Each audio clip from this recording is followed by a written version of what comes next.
Good morning. I am Kevin Price. Delighted to be with you. Going to spend some time talking to you about you and your business. And as usual, I got a lot to cover, so I'm going to jump straight into it. Our first guest is with a company called Glass Lantern PR, and I'm looking forward to visiting with Joshua Kail, and he is with this firm. And Josh, welcome to the program. Tell us a little bit about yourself and your role at Glass Lantern, and tell us what your firm's all about. Sure, and thank you for having me back.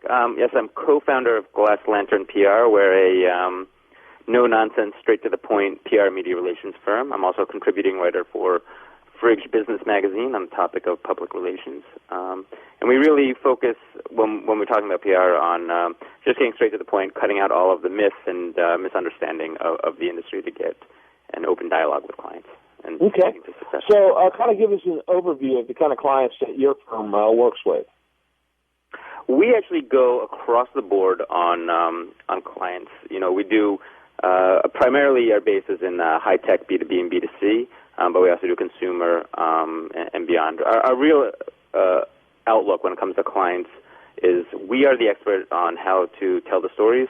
They're the experts on their industry, their product and services, and their customer base. So we take their knowledge, combine it with our storytelling knowledge and our, experience with media relations, and we come out with products that will, ideally get coverage and increase their visibility among their target markets. Tell us a little bit about the struggle businesses have when it comes to understanding the importance of PR, understanding how PR is different from just marketing in general, and certainly different from advertising.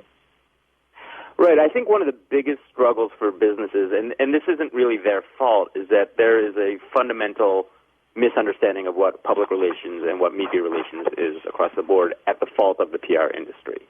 So what happens is when you're talking to potential clients or even existing clients, the realities of expectations of what to get out of it are sometimes off. What the actual day-to-day is, there's confusion over it, as well as confusion over what the company's role is in the active media relations or PR campaign. So, really dispelling those myths and those half-truths and misunderstandings from the beginning helps go a long way into creating a successful PR media relations campaign after the fact.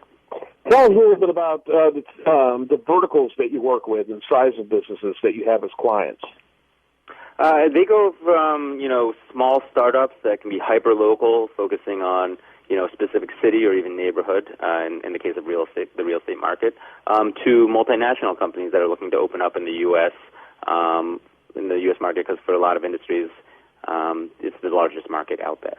And we work, basically within any vertical. As long as it interests us and, we're actively engaged in it, because it's, as great as it would be for business to take every single client that came along, if it's something that, literally bored us to tears, we wouldn't be the right firm for them in representing their interests to the best ability. So, from satellite communications to, again, real estate, if it tickles our fancy and we can talk about it, we'll go for it. Yeah, that's interesting.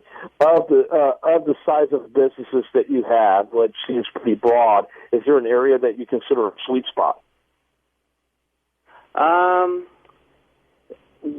There are a lot of opportunities within certain industries that have really opened up, I think, in recent times. So, we work with some med tech companies, and in that sense, with med tech, with the electronic health systems or the issue of interoperability, getting these systems to work together, is a huge growth potential within those industries because there's a clear need for it, and there's not a solidified solution to it yet. So there's an opportunity for growth in those, which means there's an opportunity to talk about it and really emphasize what the challenges are and what some of the solutions may be for it.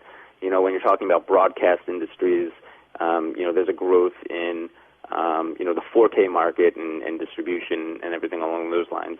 And then when you're talking about consumer, it really depends on the product. Sometimes, smart technologies are really, growing right now, but sometimes it's the low-tech stuff that really goes out. It's really finding those unique angles for whatever the client is and pushing it forwards. And that's where the growth is. If you can say, this is different from everyone else, or this is a different philosophy behind why we're doing it, that's where the strength is going to be.